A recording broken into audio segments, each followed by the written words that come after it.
Welcome to Harvey Jordan Field for this evening's doubleheader featuring your visiting Bobcats of Frostburg and your Southern Virginia Knights.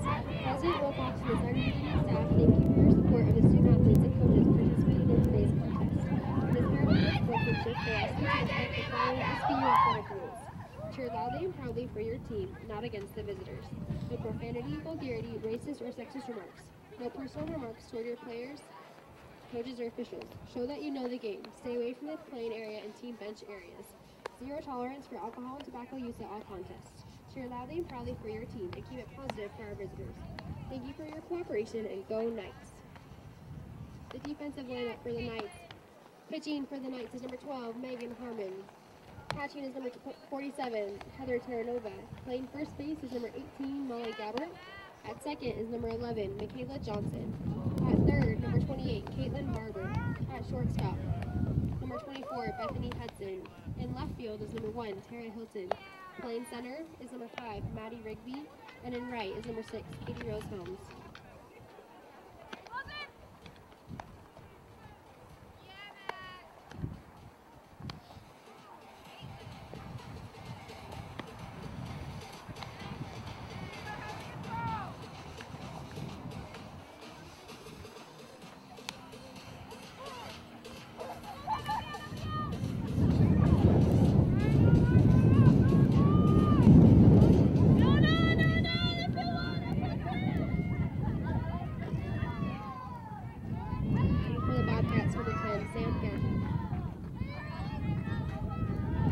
Welcome everyone to Knights softball. Game 2 of our doubleheader with Frostburg is underway. Megan Harmon, who started the first game for the Knights, starting for the Knights as their starting pitcher here in game number 2. The Bobcats, of course, winning that first game 5-3. I'm Jim Bresnahan, joined by Sam Horman, bringing you all the action of our first webcast doubleheader this year. The Knights have obviously had a number of doubleheaders, but this is our first webcast doubleheader. A very tight game, Sam, in that first game as the Bobcats were able to hang on to win the game 5-3. Yeah, and I think, as you mentioned, the big story here, Megan Harmon still on the mound here. So not necessarily, maybe a little bit surprising, but not necessarily uncharacteristic. We did kind of expect to see her here. She has been the best pitcher for the Knights this season. Obviously, she had a great game in the first one. You know, they only lost by 2, so I think it's a pretty smart decision to stick with her here, allow her to get a little bit back. Gabbert grabs, nice catch by Molly to fight off the winds and get there to catch that ball. He fouled here. It's a very nice play by the first baseman for the Knights for the first out of the first inning here in game number 2. She really had to run that one down. I didn't think she was going to be able to hold on to it. Yeah. It looked like it was kind of moving around up in the air, so she was able to hold on to it, though, and Knights come out strong. You know, you look at the situation for the Knights when it comes to starting pitching. Again, Melanie Payton, as we've talked about, has been their number 2 pitcher, but he's really struggled with her control, especially in the last 2 or 3 games that she's pitched. I know she's had some games where she's walked 8 batters, and as far as the Knights are concerned, they'd love to be able to find a way to get her to pitch, to walk through that, to really work through her control problems. But then again, this is conference play, and I know Coach Pendleton wants to win these conference games and get that first conference win under their belt, and obviously Megan Harmon is pitching very good of late. Yeah, absolutely. I think you're right. Once they move into conference play, the time for not necessarily experimenting with their pitcher, they are familiar with her, but, you know, allowing her to get back into her zone is kind of gone, and now having felt pretty comfortable with Megan Harmon and what she's been throwing, you know, it's her time to shine now, and so she's given the opportunity here in game 2. So the Bobcats, after that bunt with a runner at first and 1 out, and that pitch is grounded to short, bobbled by the shortstop. Hudson makes the play at second base. If she holds on to that ball, they got a real chance there of turning the double play, but Hudson able to hold on down the stretch, grab that ball, and step on second base for a key out there. So 2 outs for the Bobcats with a runner at first. Yeah, and I think that's a tough one, but she was able to get the ball eventually and get the 1 out, which is, you know, better than it looked like she was going to get for a second. Megan Harmon trying to get out of the first inning in game number 2 by not allowing a run, which is exactly what happened in the first game. Frostburg scored 3 times in the second inning in the first game of the doubleheader, and that was enough as they were able to hold on 5-3. Knights had a real chance in that first game of the doubleheader. Down 5-1, they scored 2 runs to make it 5-3. Had in the 7th inning. Runners at first and second, and a chance with nobody out to maybe get the tie or get the win before going to extra innings, and win it may in the 7th inning, and that's when Heather Terranova grounded into a double play, and suddenly instead of first and second, nobody out, it was a runner at second base and 2 out, and the Knights were not able to recover from that. Yeah, it was so unfortunate because you felt like they had the momentum moving forward. You know, they had arguably their best batter up, and you know, everything seemed to be set, but unfortunately she just went right into a double play on a good hit. But you know, that really did turn the game for them and kind of make it a little bit out of their reach. So obviously they're trying to correct a couple of little things from the first game, but I think they did have a pretty good opportunity with Terranova up to bat there in the 7th. You know, the Knights were so close on several occasions last year, having leads in the 5th and 6th inning, and not able to get the victory in conference play. You know, the freshmen from last year, as well as the upperclassmen who are back obviously this year, like Katie Rose Helms and Gabbard, the first baseman, both are seniors. They really want that conference win, and it's a walk, so it's first and second for the Bobcats here in the 1st inning. You know, that's very interesting. We see a lot more strikeouts from Megan Harmon than we do walks, so when she gets one of those rare ones, you know, let's see how she is able to bounce back here. It means so much, I'm sure, Sam, for these players to pick up that first conference win, kind of get that monkey off their back, if you will, and that would really open things up. Yeah, it's something that they've been aware of. Obviously, the program hasn't had one of those conference wins yet, and they have been building every year. They're so close here, but you know, there is a certain amount of pressure that is on them. Megan Harmon trying to get the 3rd out of this 1st inning with 2 runners on base for the Bobcats here in the top of the 1st inning.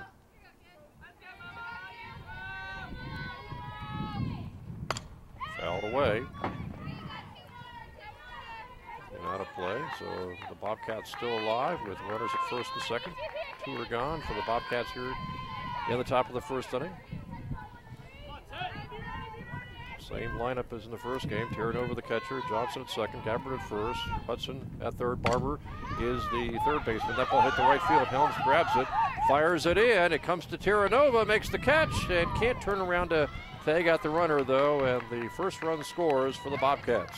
And that looked like it was just a little bit short there on that throw. I thought Terranova might be able to field it and get the tag, but it looked like bounce may have not been exactly where she thought, and kind of just bounced up into her stomach, and she wasn't able to turn around for it. But you know, that is a tough play to get there. That was going to be a bang-bang play. It would really take a ball that's going to either reach her on the fly or hit her glove at one hop, once that she can grab and catch and kind of do a swipe tag. Yeah, I thought she might have been able to get one of those there, but just a second behind and not able to get it, and the Knights give up their first run, unfortunately. 1st and 3rd, still 2 outs for the Bobcats here in the 1st inning. Mentioned the defensive outfield. Helms is in right field, Rigby in center, and Hilton is left. So it's the same exact defensive lineup as in Game 1, where the Knights had, unfortunately, some costly errors in Game 1. Yeah, that's the only thing that really separated the 2 teams was defensive. Off the glove, and the Knights get the force play at second base. A big play there for the Knights infield to limit the damage for Frostburg. They score a run in the top of the 1st. The Knights are coming up trailing 1-0.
back to Harvey Dryden Field. I'm Jim Bresnahan, joined by Sam Horman, bringing you all the action of this doubleheader today.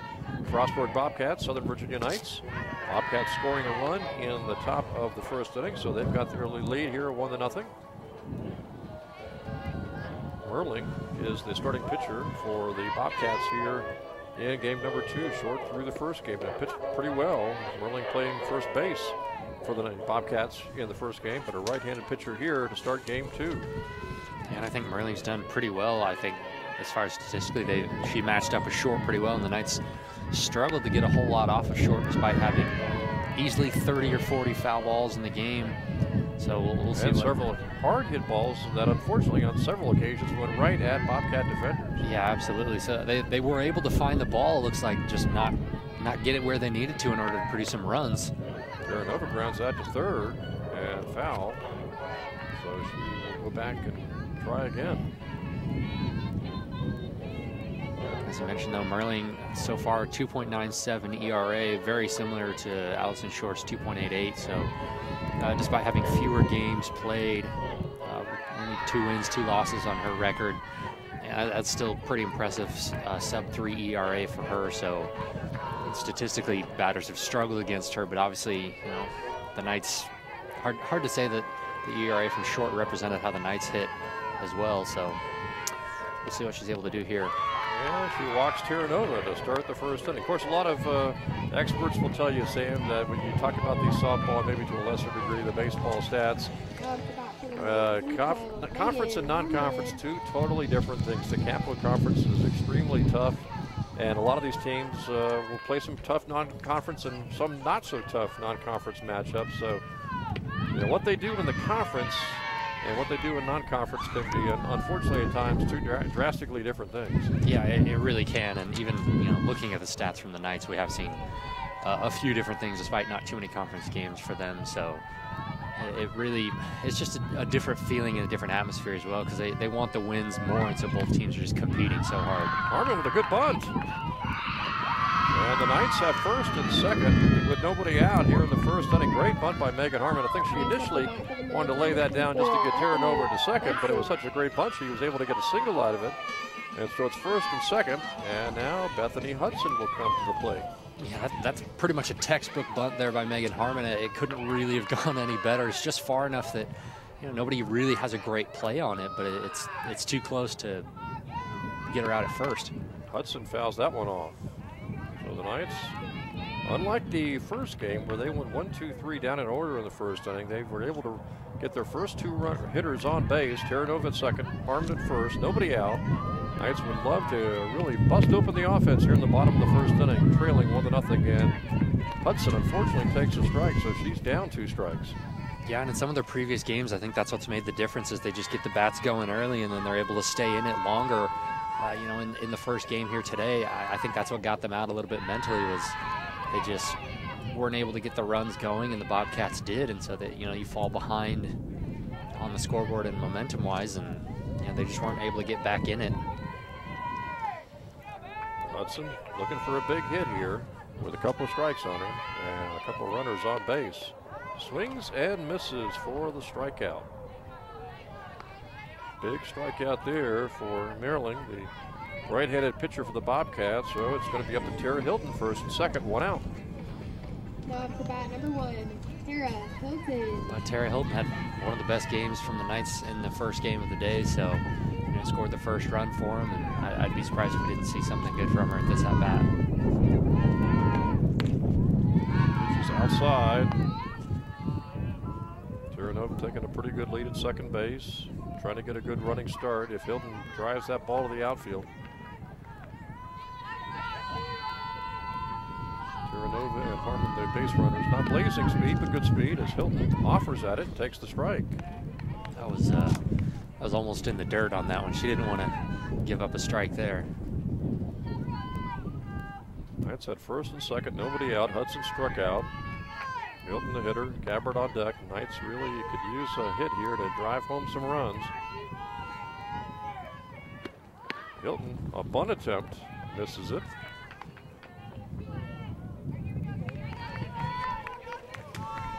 The Knights are trying to be pretty aggressive here and getting runs in. They do have 2 good runners on, but I think Tara Hilton's got enough of a bat. She can hit it into the outfield. She drives it up the middle. Great play by the shortstop, and they missed the play at second base. The second baseman for the Bobcats not able to get on the base to handle that throw.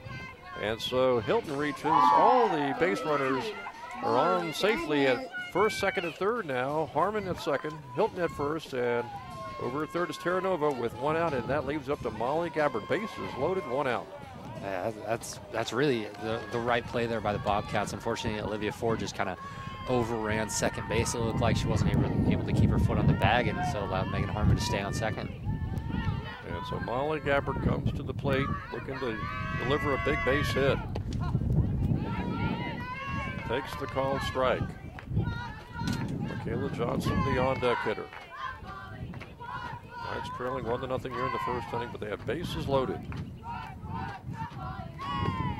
Gabbard pounds it into the dirt and foul, and now she's got 2 strikes on her.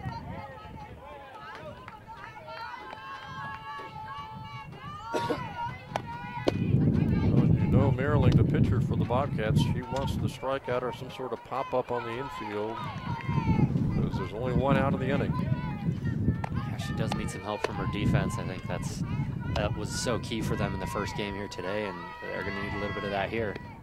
Swung on and missed. She got the strikeout. Bases loaded, and now 2 outs for the Knights.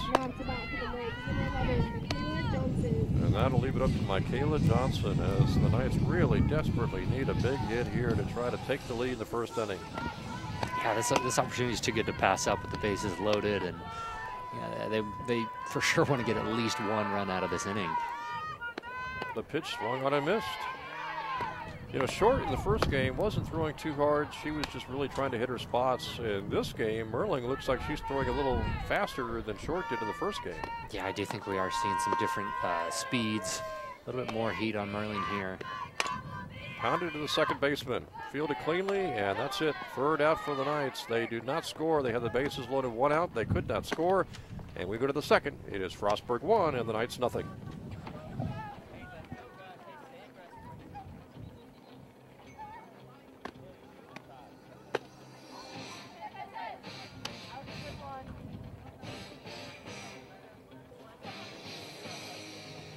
At the end of the first inning, the Knights scored 0 runs off 2 hits with 0 errors and 3 left on base.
Yeah, welcome back to Harvey Dryden Field. I'm Jim Bresnahan, joined by Sam Horman today, bringing you all the action of this doubleheader. Softball, Knights, Bobcats.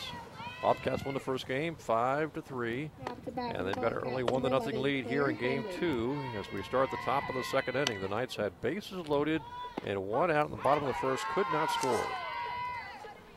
Yeah, which is really unfortunate because they needed a run there. That's kind of what did them in. They're just giving up some runs early, so if they were able to counter that and get a couple of their own, they're able to have a better game here. But nice play by Bethany Hudson to pick up the first out in the second inning on that grounder to shortstop. For those who didn't join us for the first game, weather conditions today, very windy and cold and getting colder. Started out in the 50s, sure it must be into the 40s, and maybe by the end of the evening could be in the 30s. And the winds have just been gusting, although they seem to be dying down a little bit now here as we get a little closer to evening. But it's been tough playing conditions for the players. Yeah, we saw some really, really strong winds in the first game here. Had to pause a couple of times to let the dust settle from the infield. Umpire stopped it a couple times. Really affected some pop-ups as well. Right into Hudson again. And Bethany Hudson making the play at short again. And the Knights have quickly 2 outs defensively here in the top of the second inning. Quick play from the Knights here. This is exactly what they needed. Just get out of the inning quick, and then they can move on to the bats. Well, if the Knights want to win that first conference game in Southern Virginia University softball history, Sam, it's just going to take all facets of the game coming together. In that first game, they just did not get enough clutch hitting, and obviously the defense let them down at times. And to win these conference games, the Knights are going to have to get good pitching, good hitting, and good defense. Yeah, and I think we saw glimpses of it. We did see a couple pretty strong hits from some batters that just went right to the glove of some of the Bobcats. We obviously saw some good pitching from Megan Harmon, as we're still seeing the consistency is strong, but it's just those unforced defensive errors that, I think really let them down, gave up a couple runs. Up to right field, Helms is there and dropped it in foul territory. Had a chance at it, just could not bring it home. Totally certain on that one. Looked like she had a play on it. Might have sounded like maybe it hit her hand before it hit her glove, and so it kind of bounced in a way she wasn't thinking. But I don't know. Those are the outs that the Knights missed in the first game and really came back to hurt them. I was going to say, obviously, with the quality teams in the Capital Conference, you're going to get a lot of close games. And those are the kind of games where you just can't have the defensive lapses, the unearned runs, or, as we saw in the first inning, when you've got a scoring opportunity, bases loaded, 1 out, you got to take advantage of it. Yeah, absolutely. That's what makes the difference in these games. They're so competitive, and you have to take advantage of those little things. Megan Harmon gets the strikeout. So we go to the bottom of the second. It's Bobcats 1 and Knights nothing.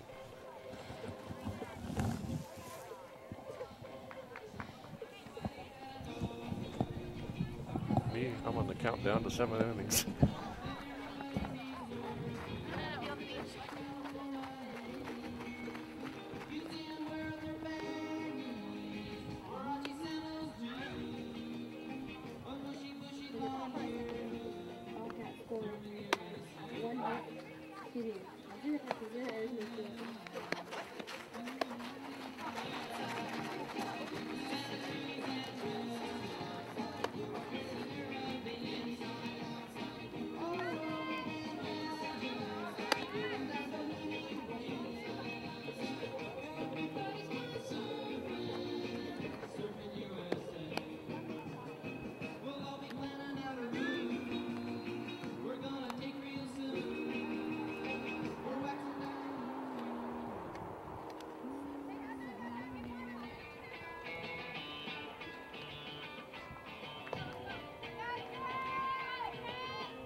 And we are ready to go. Bottom of the second inning. Knights trailing here 1-0. Knights trying to get something started in the bottom of the second after they had bases loaded and 1 out in the bottom of the first and could not score. Caitlin Barber is the hitter, to be followed by Rigby and then Katie Rose Helms. It's the bottom of the order for the Knights, which isn't really a bad thing because the bottom of the order in that first game really provided a lot of spark offensively. Katie Rose Helms had a couple of hits.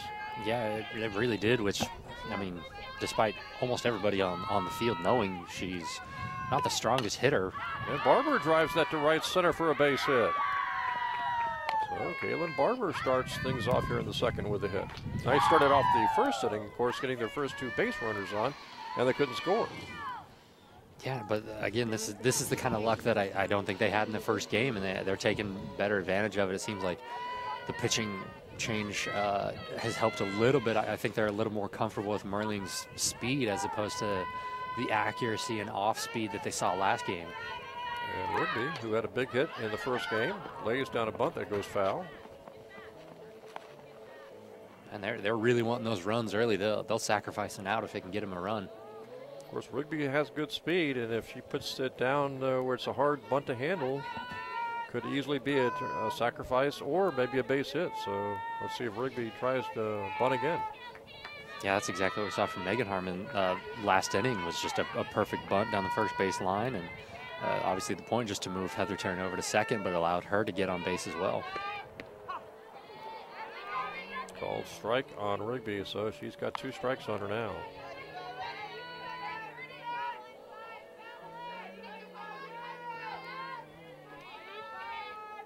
Helms the on-deck hitter. Then it's back to the top of the order. Runner at first, nobody out. And Erlinger took something off that pitch, and it floated in there. Bobcats maybe thought that was going to be a called strike, but Rigby decided not to offer at it, and she stays alive. That was a very off-speed pitch. That pitch is high. So let's see if Rigby can draw the walk and put the Knights exactly in the same situation they were in the top or in the bottom of the first, with the first 2 runners on and nobody out.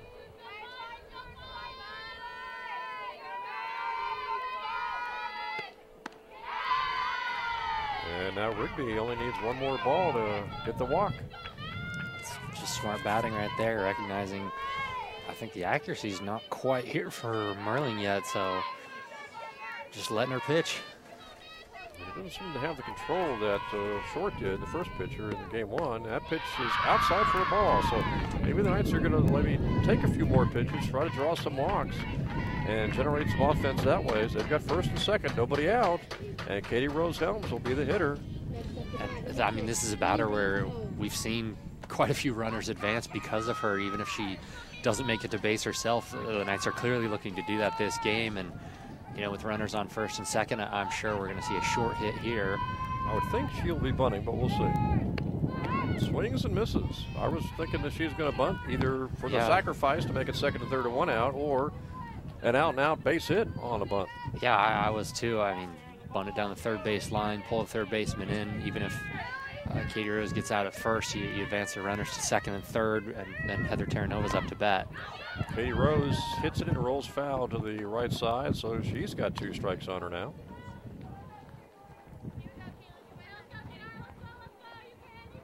Knights have Rigby at first and Barber at second. Nobody out for the Knights in the bottom of the second inning, trailing 1-0. And Katie Rose Helms, a reliable hitter, has now 2 strikes on her.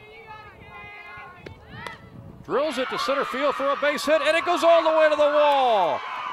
1 run scores. Here comes Rigby. She will score, and Helms is over at third base. Wow, that's the best hit they're going to have all day. Get the momentum, 2 runs. She makes it all the way around to third for a triple. And Katie Rose, that time, going to left center, and it goes all the way to the wall. So much for playing in on her, huh? Yeah, I don't think anyone saw that coming. We thought she was going to hit it within the infield. Everybody did, but she made it all the way to the wall there and ends up on third base with 2 RBIs.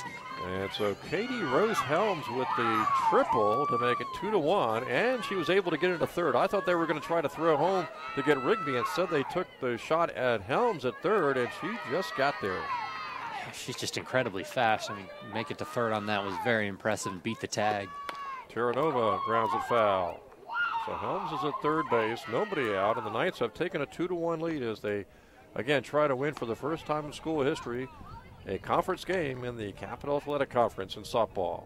Man, they take the lead here. That's the first step. Now just got to continue to build. And Terranova bloops it to shortstop. Throw over to first is the first out of the inning, but Helms scores to make it 3-1. And Katie Rose getting some glad hands in the dugout after delivering a big hit. 3 runs in for the Knights here in the second inning. Yeah, I think I just mentioned, even though obviously they're leading now, the biggest thing is the energy. You can just see in the dugout, everybody's enjoying it. Everybody's happy with their teammates getting RBIs there. And now they're still almost at the top of the order and still some potential here left in the inning. Yeah, 1 out. Megan Harmon's the hitter. And I'm sure the entire team knows that conceivably you're going to need more than 3 runs to win this game, even though Megan Harmon seems to be pitching pretty well. Knights would love to get as many runs on the scoreboard as possible to give Megan as much of a cushion as possible. Yeah, absolutely. Even though 5 runs did it for Frostburg in the first game, the Knights are thinking we've got 3 already, and there's still a lot of games to be played. 1 out. Harmon trying to get on base. She was able to bunt for a hit back in the first inning, her first time up. So one of the stars today, without question, hitting the ball. Katie Rose Helms, a triple that drives in 2 runs. In the first game, she got a couple of hits. Yeah, definitely a great batting day for her. Also, she's had a couple of decent plays in right field as well. I think you pointed out, we got really deep into that first game. She was hitting about 390, and I think last year, and maybe the last couple of years, her batting average has been down around the 200 mark. So whatever she's done differently here in 2018, it's really working out. Yeah, she's really changed it up. She's batting 394 this season. She also has probably 10 over runs. The 400 mark now with these 3 hits. I'm sure that she is. And I mean, she has 4 stolen bases on the season as well, leading the team. So, I mean, just coming up with a triple there, that's easily the biggest hit of the day for the Knights. And, I mean, that's maybe all they needed. The biggest hit of the season so far. Yeah, very possibly. Knights came in with 8 wins. 0-2 in the conference, though, and now 0-3 in the conference, trying to win for the first time in school history in the Capital Athletic Conference in softball. 1 out, nobody on base. Harmon trying to get on base. Grounds it to short. And Megan is just thrown out at first base for the 2nd out of the inning. Ooh, that was real close there, but, you know, Bobcats pretty good defensively. We saw quite a few good plays from them, especially their shortstop. So, you know, that's just a tough out for Megan Harmon. Knights came in 8-14 of the season, losing that first game, now 8-15. And Frostburg is 12-7 after that first game victory. We thought today might be the day the Knights get that first conference win in softball history for the university. And it's quite possible, but it's still a long way to go. Just the 2nd inning is Hudson swings and misses.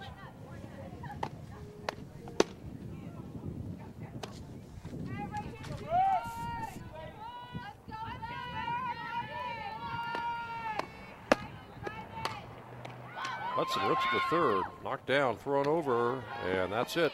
So the Knights get 2 runs, though. 3 runs, actually, thanks to that Katie Rose Helms triple. She drove home 2 and then scored.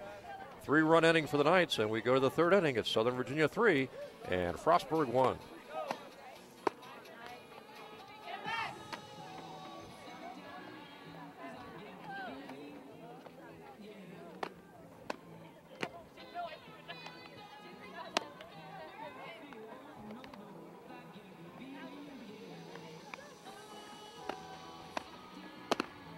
At the end of the 2nd inning, the Knights scored 3 runs off 2 hits with 0 errors in the field and had 0 runners left on base.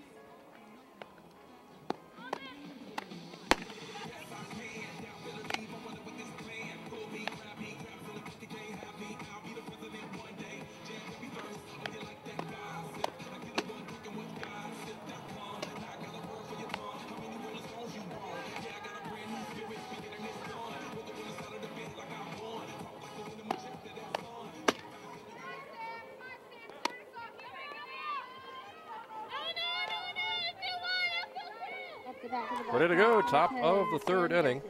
Knights scoring 3 runs in the bottom of the 2nd to take a 3-1 lead as we start the top of the 3rd inning. And now it's just up to Megan Harmon to throw strikes and allow her defense to work behind her. And I think that's really exactly what they need. I think that's what made the difference in the first game was the Bobcats defense. Got to credit them, just came up with some big stops, made some amazing plays. And we've seen those from the Knights this season. That's all they need to do is just make a couple little mistakes. Gave up a couple little mistakes in the first game. Just need to stop doing that here. After a called strike, Harmon comes right back, throws that one inside. So the first 2 innings, the Knights have gotten in both occasions, the 1st and 2nd, they've gotten their first 2 runners on. Unable to take advantage of it in the 1st inning, but Katie Rose Helms with that big triple really providing the big blow to drive home 2 runs, and then she scored as that ball is hit right back to Megan, and it's the 1st out of the 3rd inning. She just made that look a little bit too easy for how hard that was hit back to her. Back of the Bobcats, number 3, Olivia. Knights will be hosting York on Friday. It was scheduled for Saturday, but the rain and snow in the forecast on Saturday, so they decided to push up their next doubleheader 24 hours early to Friday. And the Knights are hoping to go into that York doubleheader with a conference win today. And a called strike. Men's lacrosse is starting at 7 o'clock, Sam, against Bridgewater. Should be a good game as well. Probably Also very cold, but you know, should be a great one for him. Fouled away. Of course, women's lacrosse winning yesterday. You did that game, Sweetbriar in Southern Virginia. A nice non-conference win for the Knights. Yeah, that was actually a really good game to watch. They obviously the win is important, but they earned it. They were very sporting about it as well. You know, everybody was getting involved. Everybody was just playing very well. They let a couple defenders score, which, as a defender myself, that's just good to see. Oh, Gabbard comes in and calls off. I don't know if she called her off, but she was able to grab that ball from Michaela Johnson. Johnson was in close anyway because of a potential bunt, and when that ball popped up, Michaela was backing up, and Gabbard dashed in and grabbed it. I'm just glad they didn't collide. Yeah, I thought we were going to see a collision there. Usually Johnson has the play on that one, but Gabbard came right over, and I didn't hear anything from him, but they avoided the collision somehow. I would imagine that might have freaked out Michaela to see somebody coming from her left side like that. Yeah, she's usually the one that makes those little pop-up plays. So she looked right to her at the last second. She just kind of ducked. Yeah, that was very close, but you know, those are the mistakes that I think the Knights made in the first game, not making them here, getting away with those outs. Megan Harmon trying to get out of the third inning without allowing a run and trying to help her team preserve this 3-1 lead. And who knows, maybe go back into the bottom of the third inning offensively and seek some more runs. Yeah, I think they have a good opportunity to do it and getting runs from everybody today. So they really are building well here.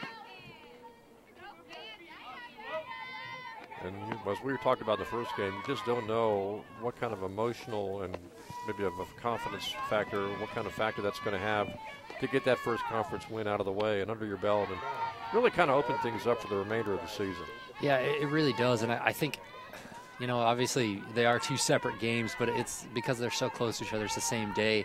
I think they just got off to a slow start in the first game, but now over the course of the day and moving into the second game, they've really picked it up, as we see here. Gets the strikeout. We go to the bottom of the third, and the Knights continue to lead here, 3-1.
Thank you. And now for your starting lineup. First for the Eagles. At attack, number 0, Blake Mann. At attack, number 8, Eric Hasselbaum. At attack, number 32, Sean Macklett. At midfield, number 10, Nathan Goff. Welcome back. Bottom of the third inning coming up here. Knights lead in softball, 3-1 over Frostburg. And the Knights are ready to go in the bottom of the third inning with Tara Hilton leading things off. The Knights scored 3 runs in the bottom of the second to take the lead after falling behind 1-0.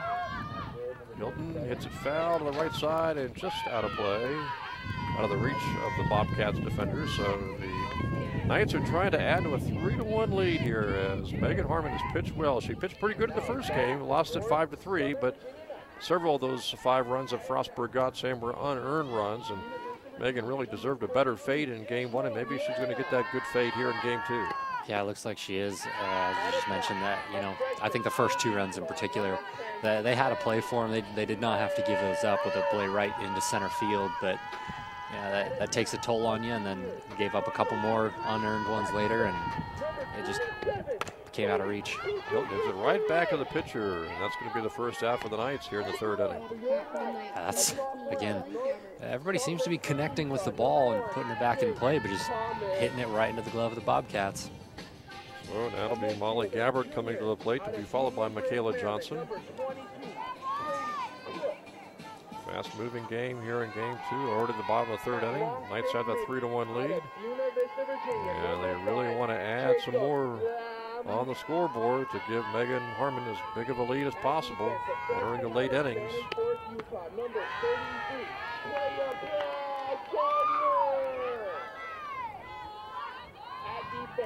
A sophomore out of Centerville, Utah, number 37. Merling, the game 2 pitcher for the Bobcats after Short got the opening start in the first game. Gabbert takes it inside. Yeah, and Merling's already matched her ERA for the season in the first couple innings here, giving up 3 runs. The Knights don't look like they're going to be slowing down, so maybe Merling not quite on her game today. Pitch is low. Gabbert would love to draw a walk. To be followed by Michaela Johnson and then Caitlin Barber. And then Maddie Rigby and, of course, the hero so far, maybe in this doubleheader, and Katie Rose Helms. Fouled away.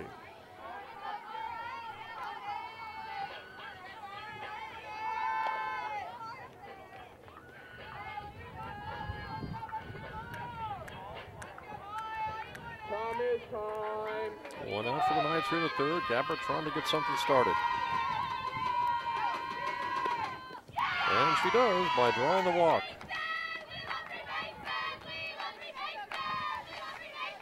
Now I see some smart at-bats from the Knights. We have seen some good hits from them, but now just taking their time and really forcing Merling to earn the strikeouts here. So far, she seems like just a little bit out of control, not able to find the strike zone as easily as she would like, but the Knights taking advantage of that, getting on base here. That pitch is high. A few more like that, and the Bobcats, at least the catcher, maybe the coach, want to go out and talk to Merling and try to settle her down. Yeah, someone's going to need to. She hasn't really found the strike zone that easily here in the last couple batters, and you wonder how long that's going to continue. That ball's ripped to right field over the head of the right fielder all the way to the wall. Gabbert, not great speed. She moves over to 3rd base, and she's going to have to hang right there at 2nd and 3rd as Michaela Johnson with a big hit to the opposite field. So now we've seen 2 big hits from the Knights all the way to the fence. Not able to score any runs on that one, but moved everybody to 2nd and 3rd, so that's still a great hit nonetheless. Well, these are the same kind of hits we saw in game 1. This time, though, here in game 2, they're putting it where the fielders aren't. Yeah, luckily, but finding the gaps here, that was just as you said, they had the power in the first game. They were hitting it to the outfield, but just right into the gloves of the Bobcats. And now Kaylin Barber comes to the plate with 2 runners in scoring position and just 1 out here in the 3rd inning.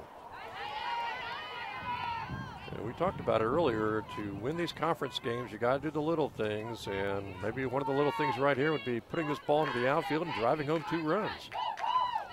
I think it would help them a lot, give them 5 runs probably. And that's really what made the difference for Frostburg in the first game. Barber hits it to shortstop. That's going to be, Gabbert stayed at 3rd base. She tries to score, and she's out. I think just a little bit of confusion on the base running there. It looked like Gabbert wasn't going to go. Michaela Johnson was almost already at 3rd. Yeah, if Michaela stays at 2nd, that's bases loaded, 1 out. If Gabbert immediately goes home, it's a run. Yeah, I think she just thought the shortstop made a play on it, so she didn't go home. Yep. But Michaela Johnson thought it was going to get through possibly, and so she was already almost to 3rd, and then Gabbert just had to go home. So the runners at 3rd base, 2nd and 3rd, and now 2 outs for the Knights. And that's tough if you're Gabbert. That ball hit the deep short. Some players will dash home, some players won't. Yeah, she just decided to stay at 3rd on that one. Probably not unwisely. It looked like there could have been a play there, but since Michaela Johnson had already gone, she had no choice. Maddie Rigby will try to bunt for a hit, and the throw, no throw. The Knights get a run out of it. Maddie Rigby with a big bunt single to make it 4-1. I think might have caught people off guard there. Didn't think she was just going to lay it down that easy, but that's a great bunt from the Knights. If they can do one thing incredibly well, they've moved runners today, and now this is the perfect time to have a conversation with your pitcher. As that's a big pickup hit right there after what happened the play before. Yeah, absolutely. It's a big momentum swing for them. They now have an opportunity to continue scoring, and despite maybe a little bit of mental error on the base running. Now they have an opportunity to capitalize on it. So first and third. And Katie Rose Helms, who tripled her first time up, is in position again with runners on the corners to maybe drive home another run. Looks like we'll have a short game for Merling here. Yep. As the Going back Bobcats to switch short, pitchers. it looks like. Nope, they're going to go to a different pitcher here. Yeah, Allie Weeman on the mound now. Yep. Their third choice pitcher. Definitely a little bit higher ERA. She has 6.55 ERA, but she does have 3 wins and 2 losses. She is a left-hander too. I haven't seen too many left-handers this year. Not sure how many lefties the Knights have seen, but this works into a lefty-lefty matchup for Katie Rose Helms. Still, the Knights are in great shape right now. Still a long way to go. Only the bottom of the third inning. Still, the Bobcats will have 4 more at-bats coming, but the Knights now have a 4-1 lead. And Megan Harmon has looked pretty dominant here in game number 2. Yeah, absolutely. And it looks like Allie Weeman, so far in the games that she's pitched, has either just been brilliant or given up quite a few runs. She has the most earned runs of anyone on the mound, 29 this season, but she does have the most strikeouts as well. So, you know, she hasn't pitched the most, but having the most strikeouts and the most earned runs, she's definitely hit or miss. And, you know, obviously she's hoping that she can not give up any hits here, but this is a tough position to come into with runners on first and third as well. Big question with runners at first and third. Is Katie Rose going to lay it down, maybe try to chop it, or blast it into the outfield like she did the first time up? Yeah, that is tough. I mean, I'd go for the big hit here. They seem to be finding the gaps a lot better this game, but. And she swings and misses. They'll try a steal of second base, and Rigby is able to get down there as the Bobcats guard against the double steal, making sure that Barber doesn't get home to third, or from third to home. So it's now second and third. And now Katie Rose Helms with a single to the outfield could drive home 2 runs.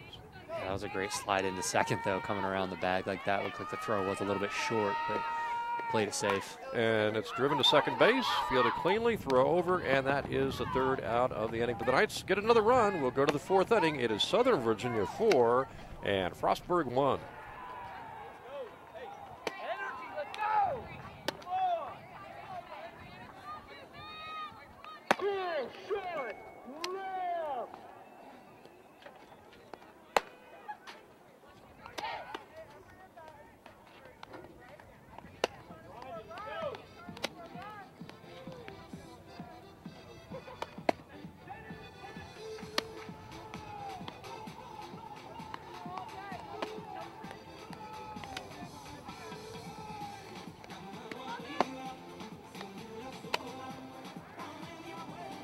At the end of the third inning, the Knights scored 1 run on 2 hits with 0 errors in the field and left 2 runners on base.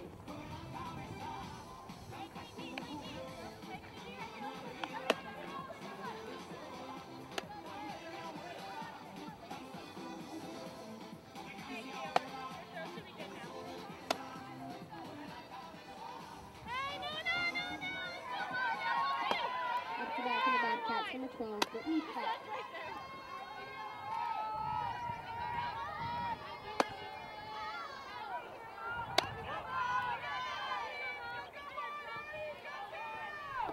We start the top of the 4th inning. It is Southern Virginia 4, Frostburg 1. The Knights 4 outs away, or 4 innings away from getting their first ever conference win in the Capital Athletic Conference. Still ways to go, but that ball's popped to left field and deep over Hilton's head, and it's over the fence and gone for a homer for the Bobcats, who now make it 4-2 on the home run hit by Platt. Yeah, she just got all of that one. Man, that wasn't even a bad pitch or anything. She just got all of that one and just pushed Hilton it. Just looked and started to go back to the fence, and then saw that ball was going to clear the fence by a good 10 yards. Yeah, that. I mean, credit to Katie Rose Helms for a great hit for the Knights, but that is a great hit for the day if you're a Bobcat fan. Fortunately, no one was on base, so it's a solo homer to make it 4-2. And we'll see if Megan Harmon settles now. Yeah, hopefully she doesn't can allow that big blast to really impact her. Yeah, you want to rebound from that quickly. That's a pitch you want back, but obviously I don't think it was a bad pitch. It's just a great hit.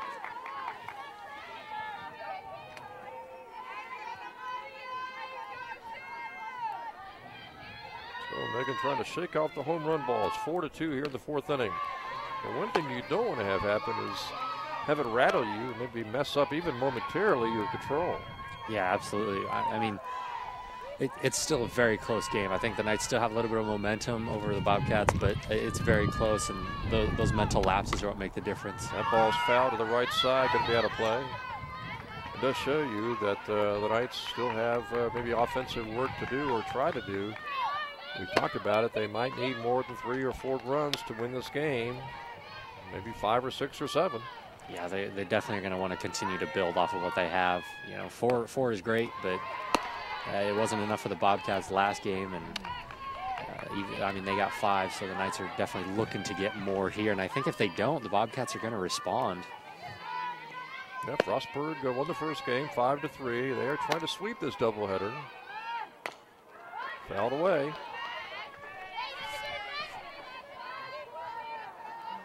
Bobcats would love to come to Southern Virginia and get a doubleheader sweep in conference action. The Knights again want that first ever conference victory.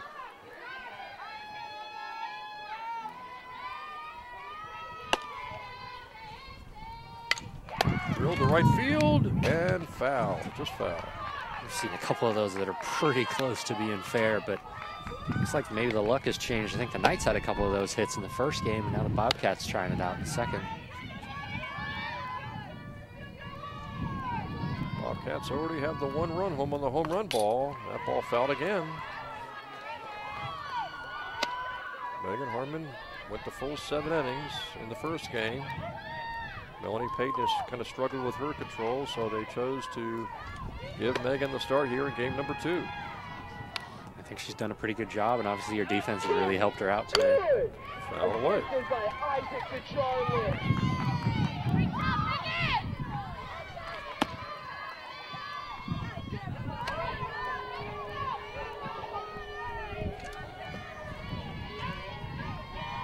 Starting to pick up. Temperatures, of course, dropping as we get a little deeper into the evening. And that pitch from Megan was high. That is one other thing that becomes affected, is just your ability to hold on to the ball as it gets colder and colder. It's harder and harder to find the strike zone. Grounded to Gabbard. It hits the base. Picked up by Michaela Johnson, who flips it over to Gabbard for the out. What a play by Michaela Johnson. Those two are really covering each other well today. Earlier, Gabbard walked right over Johnson and caught the ball, and now Johnson returning the favor, covering Gabbard, who lost it once it hit the bag, I think. I was about to say bad luck for the Knights when he hit the bag, because Gabbard was going to grab it. Then it was kind of good luck for the Knights because it went straight on a line right to Johnson. Yeah, the luck seems to have changed favor here, and now the Knights benefiting from some of those things, getting the little outs, and that's what made the difference. 1 gone now in the 4th inning, and Hartman gets the call and strike. See if that defense, good defense behind her, will settle Megan down, and maybe she can get the 2nd and 3rd out here in the 4th inning. Doesn't want to allow any more runs, wants to hang on to this 4-2 lead, and misses with that pitch.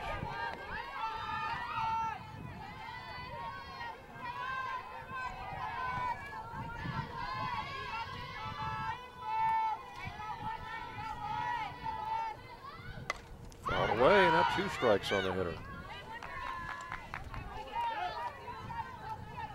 Still keeping our ball chasers busy in the second game as well, running up and down that hill.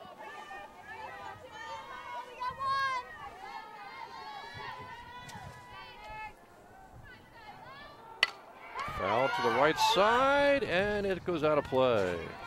Frostburg continuing to try to drive that ball down the right field line. Thought he might have been able to catch that one, our cameraman down that right field line. I really want to see Dawson get his hands in the play there, but not when it's this cold. That would sting. And Megan underthrowing that one, rolling it up there like a bowler. Not totally certain what happened there, just got away from her. Yeah. Bobcats have a run, home run, a homer. There is 1 out here in the 4th inning, and another low pitch for Megan Harmon.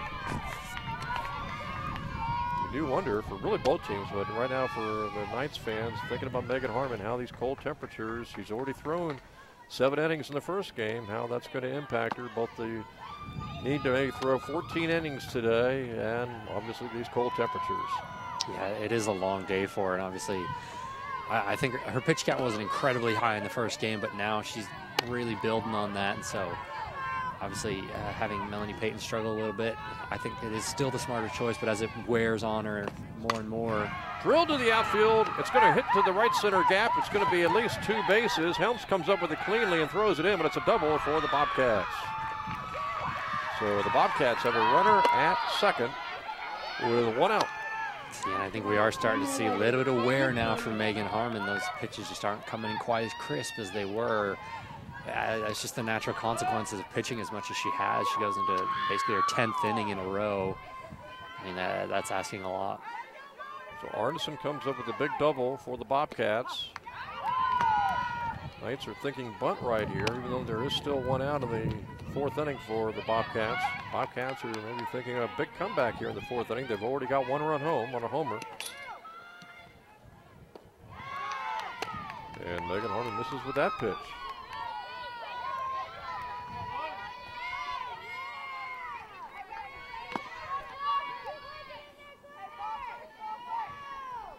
A bunt attempt is foul. Boy, if Megan does wind up pitching both these games in the doubleheader, pitches maybe 14 innings, will she turn around in about 48 hours and pitch another 14 innings against York on Friday? Oh, that's a real tough one. Hopefully she doesn't have to. That's 14 innings in 1 day isn't a lot for the week. Obviously coming back Friday against York, getting at least 7 more probably. That's tough. Again, the Knights really hoping to get Melanie Payton involved, but. And who knows, Melanie Payton might be called upon in relief here in game 2 of this doubleheader. Yeah, she is still available, so we'll just see what happens. Pitch is popped up to the short outfield, base hit. Hilton right, or Rigby right there to grab it, to hold the runner at second base. So the hitter reaches, the other runner at second base had to hold up to see if that ball was going to be caught. So it's first and second, 1 out. Knights still trying to get out of this 4th inning with the 4-2 lead. Bobcats with 2 runners on suddenly have the go-ahead run at the hitter at the plate. Yeah, and I think even more, even though that's just a single, even more so important at this point is the momentum that comes with that. They're starting to dial in on Megan Harmon's pitching, and that's when things become the most dangerous for the Knights, and they need their defense to step up a little bit. Harmon's 0-1 on the hitter now after that foul back. Megan taking a little time in between pitches. Trying to get a big out here. And just missed. Looked like a good pitch. You do have to credit as well. Terranova does a wonderful job framing the ball for the ump. Even if it is maybe a little bit outside or anything like that, she does a wonderful job in framing it.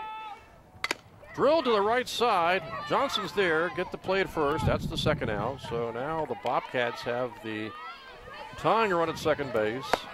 Second and third. There are 2 outs, and it all comes down to this hitter for Megan Harmon. Yeah, and this has been a long inning for her. She just needs to get a couple of strikes together here, maybe a little bit of help from her defense, and just close this one out. And then maybe 2 or 3 runs in the bottom of the 4th. Yeah, that would be the best thing for them. Hit up the middle, base hit. Rigby will throw home, and Terranova gets plowed over, couldn't hang on to the ball, came loose. It's 4-4, and the Bobcats have a runner at third with 2 outs. Yeah, Terranova took a big hit on that one despite not having the ball. That one's may take a second to recover on that one. Yeah, if you're Heather, you almost have to move out of the way, because if you don't have the ball, no sense sacrificing your body. Not much that Rigby could do. It almost looked like the runner coming around from second base, Sam, almost was indecisive as to whether she wanted to go home or not. Yeah, that was kind of confusing. I thought she was going to go for it, but that's.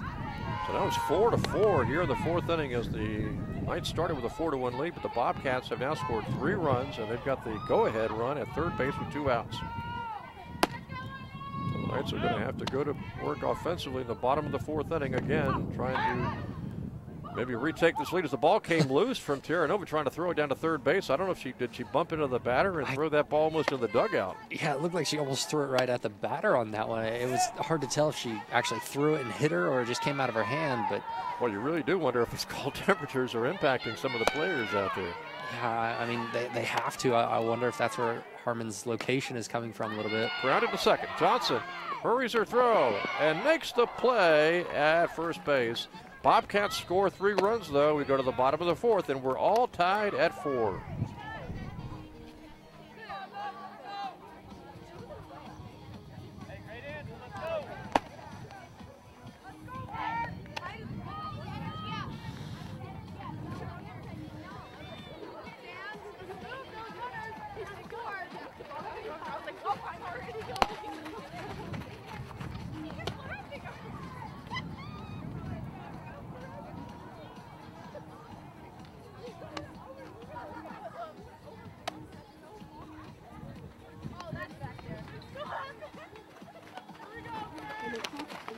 Inning, Bobcats scored.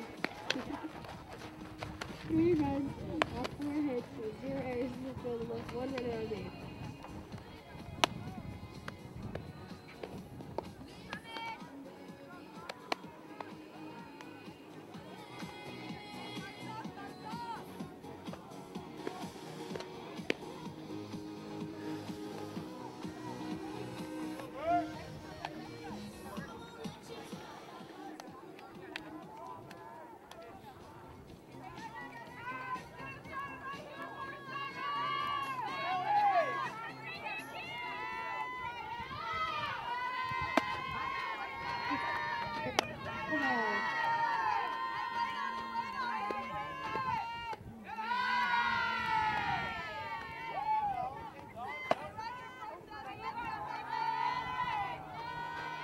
Well, Weeman is the reliever, the lefty reliever for the Frostburg Bobcats. She stays out there for the bottom of the 4th inning, facing Heather Tiranova.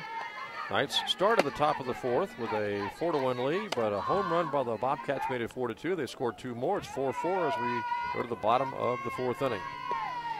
But the Knights are at the top of the order. This is a good opportunity for them to get some runs here. So they need to just continue to build. They had some good innings. A great hit by Katie Rose Helms, got 3 runs in eventually, and then they just kind of had a little bit of a defensive lapse there in that last inning. Well, we talked about it. The Capital Athletic Conference, as in all sports, especially softball, very competitive, and you just got to keep playing. And the Knights are very much in this game, especially if they could score some more runs here in the bottom of the 4th inning to take the lead again. Terranova pops it up and out of play. Hits the fence and bounds for the ground. Megan Harmon on deck hitter, then Bethany Hudson.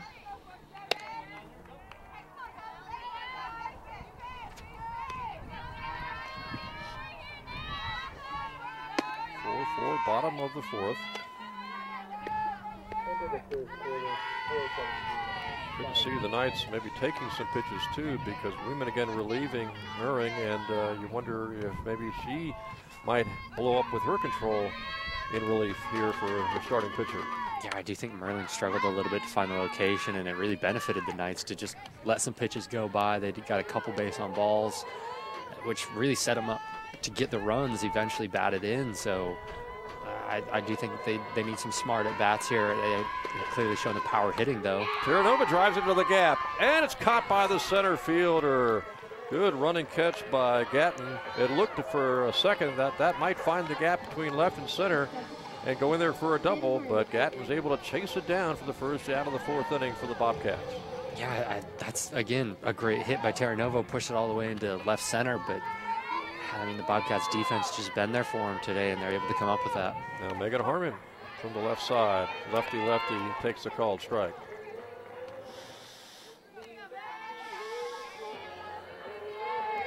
Who knows, this game may well come down to the 7th inning again, just like the first game did when the Knights ended up losing that 5-3, but they had a chance in the 7th inning to either tie or maybe win the game. Yeah, I really thought they did, and I mean that's just what happens when it comes down to 2 competitive teams like this. They're going to take it all the way in, and that's what happened. That's a called strike. Megan Harmon not looking for that pitch. Whew, yeah, I think she's just swinging on that one. She could have gotten a really good piece of that, but off speed, tough to counter for her. Well, Megan's got a couple of strikes on her now, and swings and misses for the strikeout. 2 gone for the Knights in the 4th inning. It's Bethany Hudson now the hitter. think she regretted not swinging on that off-speed pitch, and then maybe swung a little bit too early on the first one and ended up being outside. Kind of threw her hands over the plate, but not the pitch she wanted. Bethany Hudson will try to start a rally here in the 4th inning, but it's going to be hard to do with 2 outs and nobody on base. Tara Hilton, the on-deck hitter.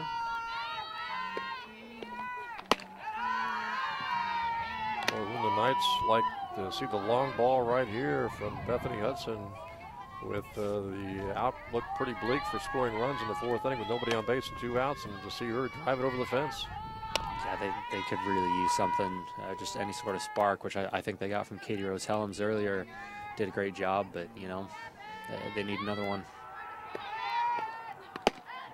That pitch is high. Hilton, a very accomplished hitter, is on deck, so Hudson trying to get on base and give Terry Hilton a chance. Another change up for a called strike. Looks like Weeman is not afraid at all to use that changeup. It's a pretty devastating change in speed as well. Batters are having a hard time. Frank to left field, and it's caught for the 3rd out of the inning. So the Knights go in order, 1, 2, 3 in the 4th inning. We go to the 5th inning, and the Knights are on top here, or tied with the Bobcats, all tied at 4-4. And right now, it's hard to say, Sam, which team has the momentum, because the Knights started off like a house on fire with that Katie Rose Helms triple that drove home 2 runs, and then she scored as the Knights took the lead at 4-1, and the Bobcats were able to score 3 in the 4th inning to tie the game. And so now we're down to our final 3 innings, the 5th, 6th, and 7th, and we're all tied at 4. Yeah, really, I wouldn't be surprised to say that whoever scores next may come out with a win here. It's very close, very competitive, but it's really just whoever takes the momentum swing right now. And a lot of pressure, obviously, on Megan Harmon to try to get her control really going here and allow her defense to work behind her in a tie game. Yeah, I think that's really all that they need at this point. It's just a little bit of luck that they got in some of the earlier innings, couple key plays maybe, and then really just 1 or 2 runs may make the difference here.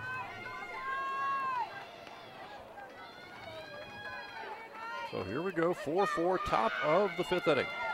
After that, number 3, Olivia Ford.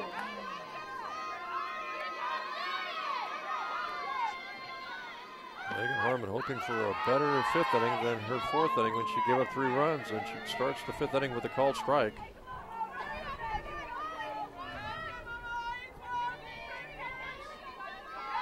Knights maybe looking for another bunt here. Michaela Johnson pulled way in. The ball hit right back to Megan, and a quick throw over to get the speedy runner for the Bobcats as they get Ford at first base after her swinging hit from the left side, and the first out of the 5th inning. And now Bobcats have nobody on base, 1 out in the 5th inning as Megan Harmon will go to work on the next hitter. Yeah, Olivia Ford, though, very fast there. That was a very close play. Knights were able to come away with it, though. And out of play.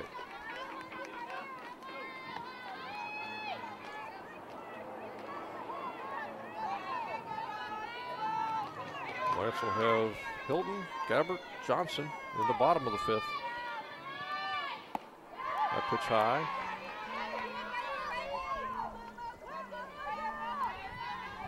Knights again trying to win their first ever game in the Capital Athletic Conference. They started off with a 4-1 lead. Now we're 4-4 in the 5th inning.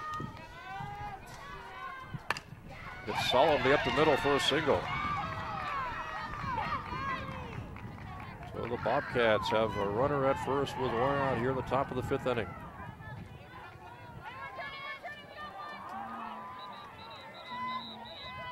It was a line shot, Sam, but it was perfectly placed right up the middle where the Knights could not get to it. Yeah, if it would have been 1 or 2 feet to the right or left, I think someone would have been able to get to it. But again, it seems like the Bobcats have the luck back and hitting it to the right spot. Low on that pitch.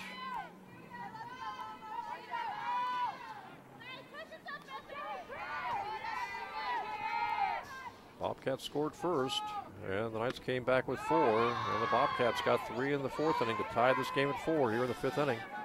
And right now the Bobcats have a runner at first with 1 out.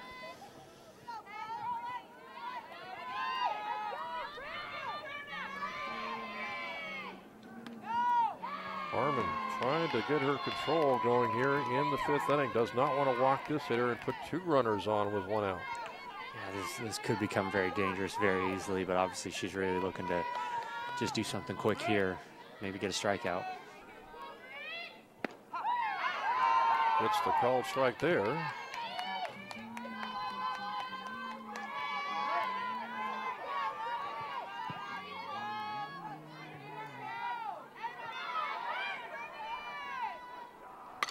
Hit to second base. Michaela Johnson makes the grab. What a defensive play by Michaela Johnson.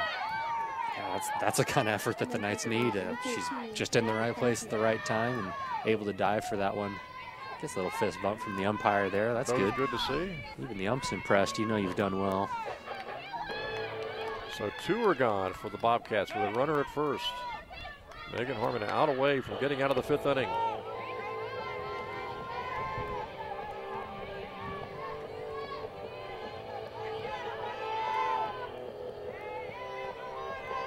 Southern Virginia trying to get out of the 5th inning and allow their offense to go to work in the bottom of the 5th inning. That ball grounded to Michaela Johnson, makes the play to first, and the Bobcats do not score in the 5th. We go to the bottom of the 5th. It is 4-4.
Up to bat, Hunter Wood. Here I hit it.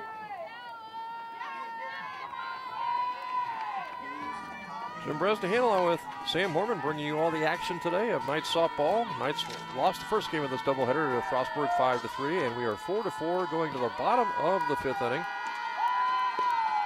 Tara Hilton, the leadoff hitter. Molly Gabbert is on deck, and then Michaela Johnson. And Michaela Johnson made several big plays for the Knights defensively in the top of the 5th inning. Yeah, very impressive defensive work by her. Obviously, she's hoping that she can use that momentum and carry it into her at-bats here. Maybe just get one more run for the Knights. Could make the difference here. Yeah, the Knights would like to have a big inning. At least score 1, maybe 2 or 3. They'd be 6 outs away from victory. If they can break through and score here, that ball punched to right field, going to be foul, and it lands safely in foul territory, so Hilton's still alive. I did see a big hit from her in the first game as well, pushing it almost all the way to the fence. We know she can. She has a great at-bat, so she definitely has the ability to get those hits. She's got to keep it in fair territory. Hilton ready to go against the reliever, and that pitch is low.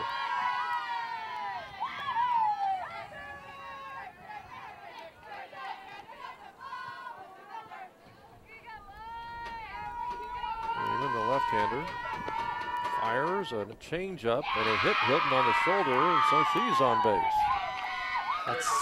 That's that off-speed pitch we've seen a couple times, but she's definitely having a hard time getting the control on that one. And obviously hitting Tara Hilton pretty much as gently as possible, though, so that's... Well, if you're going to take one for the team, those are the kind to take. Yeah, absolutely. I'll take a change-up any day, but I think that heat that Weeman's shown, that's not my favorite thing to take on a cold day like this. So you got good speed at first base, and Gabbert the hitter. Gabbard showing bunt, and she does bunt right to the first baseman who tags Gabbard. She was going to throw it down to first and turned around and said, while you're here, hang on a second. Molly Gabbard just stopped down the first base line, just let her tag her. She knew Tara Hilton was moving on to second. She just decided that was enough running for the day. I support that decision. Although it could have been interesting if she'd have gone back towards maybe home plate. Maybe Hilton could have gone over to third. Really shake things up. See what the first baseman does there. That ball is hit to short, off to shortstop, into short left field. Hilton will stay at third. And Michaela Johnson reaches first base. So the Knights have a great scoring opportunity. First and third, one out. And Caitlin Barber is the hitter. See, I like this a lot, carrying the momentum. Michaela Johnson had a couple big clutch plays in the top of the inning and now using it well in the bottom of the inning. Tara Hilton as well, smart base running there. She waited just long enough to see if the shortstop was going to make the play. Saw she wasn't able to, moves on to third. And did not try to maybe risk a run for home. Runners at the corners. Caitlin Barber bunts. Hilton's coming home, and everybody reaches first and second, 5-4, Southern Virginia. That's exactly what the Knights needed there. That's a textbook bunt. We've seen that from them so many times. They know how to move the runners, but even better than that, they don't get out on that. That's very impressive there. And now it's Maddie Rigby with one out and runners at first and second. Barber the runner at first, Johnson the runner at second. Knights will now try to add on to a 5-4 lead here in the bottom of the fifth. And Rigby is trying to deliver here. Katie Rose Helms would be the on-deck hitter. And then it's back to the top of the order. So far, Katie Rose Helms, possibly the hero of the day, getting in the first 3 runs for the Knights, and I'm sure she's looking to build again. Knights would love to see Maddie Rigby put this ball into the gap. Maybe score 2 runs.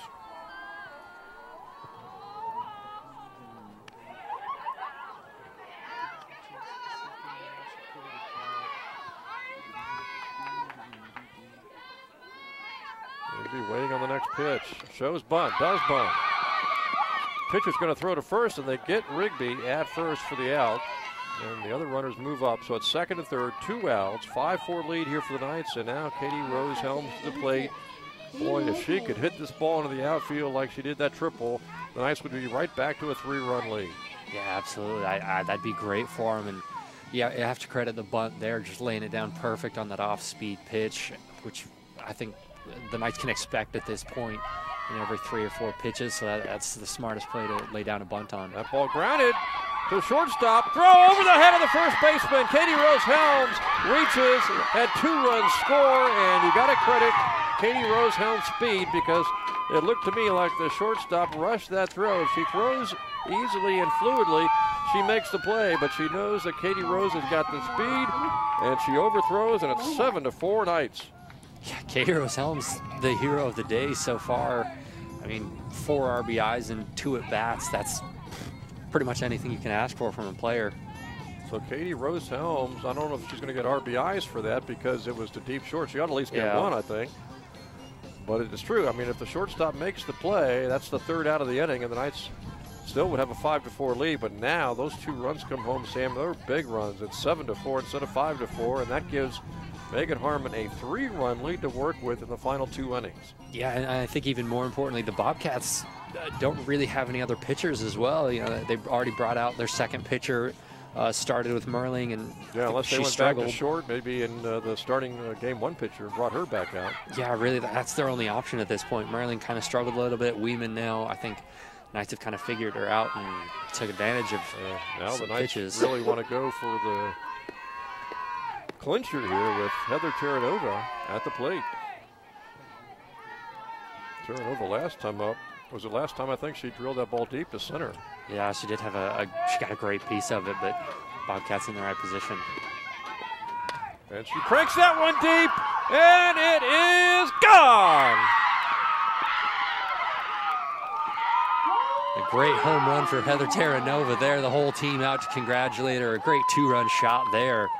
No stopping that one. That went over the fence with a couple of feet to spare, and the Knights now lead 9-4.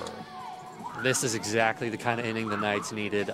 Frostburg obviously giving up a couple of errors, just like the Knights did in the first game, and that's all they've needed. They took advantage of that. Terra Nova just pushing that one directly over the center field fence. That's the best hit she's going to have all season. So Heather Terra Nova doing the job with a 2-run homer, and the Knights now suddenly have their biggest lead of the game so far, 5 runs at 9-4. Megan Harmon drills it to the outfield for a single, and it bobbles by Gatton in center field. Harmon will stay at first, though. Not going to risk a try at second base, and so Megan gets a big hit. And suddenly the Knights are blasting the ball off the reliever, Weeman. Looks like it may be time to make a switch here as we do see another pitcher coming out. Coach recognizing Weeman. Another left-hander with the next hitter being Bethany Hudson. And it looks like the pitcher is going to be Emily Mole. She's a freshman. She only pitched 2 innings this season, gave up 1 hit, 2 strikeouts, so we don't really know what to expect from her. She's only made 1 appearance, and we could see her warming up on the sideline earlier, but you know, it's hard to say exactly what kind of speed she brings or pitch style. 9-4. Knights, after giving up a 4-1 lead, they were able, first of all, Sam, to get out of the 5th inning without allowing a run, thanks to some good defense by Michaela Johnson, and that seemed to be the big boost because the Knights came right out here in the 5th inning and went to work offensively. Yeah, absolutely, which is really all they needed was just, you know, a little bit of a spark. I think, again, Katie Rose Helms stepping up, driving in a couple of runs on some hasty throws from the Bobcats as well, and so now everybody's taking advantage of that, and I'm sure they're going to want to continue. And the momentum of a home run as well, the second home run of the day, but the first for the Knights, that makes all the difference for them. And I think the only thing Terra Nova can be sad about for that is that there wasn't more people on base for her. So Heather Terra Nova with a big 2-run homer. Katie Rose Helms has had some big hits today in both games of this doubleheader. And now suddenly Megan Harmon is 6 outs away from getting the Knights into the win column for the first time in conference play. Stroke foul, a wicked shot there by Bethany Hudson. She got all of that one. Pushed it down third base, but that is some power behind that swing there. That's one you got to remind her, hey, that's your teammates over there. Yeah, the dugout got a little bit nervous on that one, but luckily it went just past. Everybody's okay. 2 outs, Harmon at first, and Hudson swings and misses. Ooh, she's still swinging hard for that one. She recognizes it now. Hilton is the on-deck hitter. Knights have already scored 5 runs here in the inning. Hudson takes a strike. Harmon just gets back in time. Of course, Hudson, that ball thrown away, and Megan Harmon is not going to risk it. I think she was late to see the ball had got thrown away back to the pitcher, and she could have easily moved over to second base. Yeah, she definitely could have. She just didn't recognize where the ball was. Putting her hands up there simply because that would have put her into scoring position. Yeah, second base is a great opportunity there. She just didn't recognize it, you know, after diving back to first. That one's hit to the outfield. And a base hit off the left fielder. She'll throw it back in. Megan just gets into third base, and Hudson is over to second base. That's a great double now. 2 Knights in scoring position. This is looking to be a great inning for him here. And now here comes Tara Hilton. There are 2 outs, but the Knights have suddenly 2 more runners into scoring position. Hey, you know, if the Knights do score 3 more runs, they win this game outright. Yeah, that would be the best case scenario for them, and really they have an opportunity here. Tara Hilton at bat, 2 runners on. Megan Harmon would not have to pitch the 6th and 7th inning. It would be an 8-run lead after 5, and that would be victory for the Knights. So a 3-run homer right here gives them their first ever conference victory. That would be probably one of the greatest games that Southern Virginia softball has ever seen as well. And really, it would help them a lot moving forward, as you just mentioned. It would save Megan Harmon a couple of innings. If the ball sailed over the fence for a home run for Hilton, I don't think Frostburg would be aware. They just lost outright. If that happened, I'd just walk away. That's one of the greatest games I've ever seen. Wouldn't that be an amazing comeback to score 8 runs in 1 inning? They've already scored 5. Well, and interestingly enough, Tara Hilton leading the team in home runs. She has 2 on the season. I guess Heather Terra Nova now with 2 on the season as well. So Even if you don't get a homer, even if you just put a single into the outfield, that's 2 runners in more likelihood, and suddenly you're just a run away from winning the game. Yeah, and you're left with Terry Hilton on base. And Hilton swings and misses, but the ball gets away from the catcher, and Hilton makes it to first base. And it's now 10-4. Now that's something we didn't expect, was a strikeout that ends in a single. So yeah, I don't think we've seen too many of those. On that first one I've seen doing night softball. So now suddenly it's first and third, still 2 outs. Molly Gabbard is the hitter. And again, the Knights only need 2 more runs to get the automatic victory, an 8-run lead after 5 innings. What a turnaround they've had in the bottom of the 5th here. That is just, I didn't think they were bringing that much into it in the 4th, but now Gabbard swings and misses. They're just all over it here. If you're Terry Hilton, I think you got to go and try to steal second base. That would put a single, would score 2 runners, and of course there's always the possibility that Frostburg might try a throw down, and when the ball gets away from a defender, you never know what's going to happen. Yeah, even just a wild pitch at this point could bring in that run. Then the ball off the glove of the catcher. They throw home. Safe. It's 11-4, and Hilton goes over to third base. I mean, there we are. There's the wild pitch. Anything can happen in this game, and now they are literally, with Terry Hilton on third base, they're possibly a wild pitch away from ending this. Pitch, a pass ball, or just a base hit by Gabbard, and the Knights win. What a turnaround they've had. What an inning.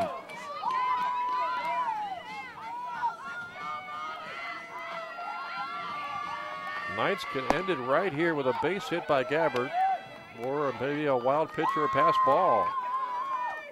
Gabbard hits it to the outfield. Is it going to be fair or foul? It hits the foul pole. Home run. Knights win. For the first time in school history, the Knights have won a Capital Athletic Conference softball game. That's the greatest hit that Molly Gabbard's going to have all season. I think that may be one of the best the Knights are going to have all season. That's absolutely amazing. 13-4, the Knights win it in 5 innings. What a fantastic inning for the Knights. She got a full piece of that one, and that is as close as you can get to keeping that fair. That is a walk-off home run for Molly Gabbard. Congratulations to the whole Southern Virginia softball team, winning in the best fashion possible. 13-4 after they lost the first game, 5-3. So the Knights, again, for the first time in school history, win a Capital Athletic Conference game. They are now 1-3 in the conference, Sam, and they also pick up their 9th win of the season.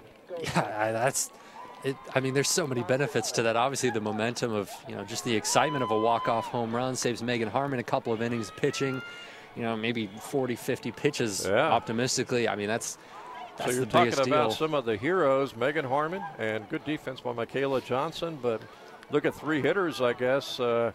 Katie Rose Helms, a tremendous doubleheader for her. And, of course, Heather Terranova had the big home run in that 5th inning, and then the winning home run by Molly Gabbard. That is, everybody stepping up big there today. That's what they needed from the offense. The defense really came in clutch, kept them in the game early, and then they just got the bats going and ended it with the bats there.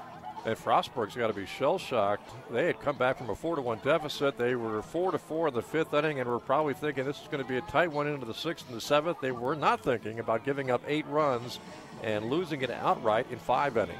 Yeah, they just gave that one away. That was quite a turnaround there by the Knights. Very impressed by the way they were able to just capitalize on everything. Really, only some minor errors by the Bobcats, but the Knights made the most of every single opportunity, made quite a few runners advance. Terry Hilton making all the way to third, Katie Rose Helms getting doubles, triples. I mean, everything came together for them, and especially in that 5th inning there.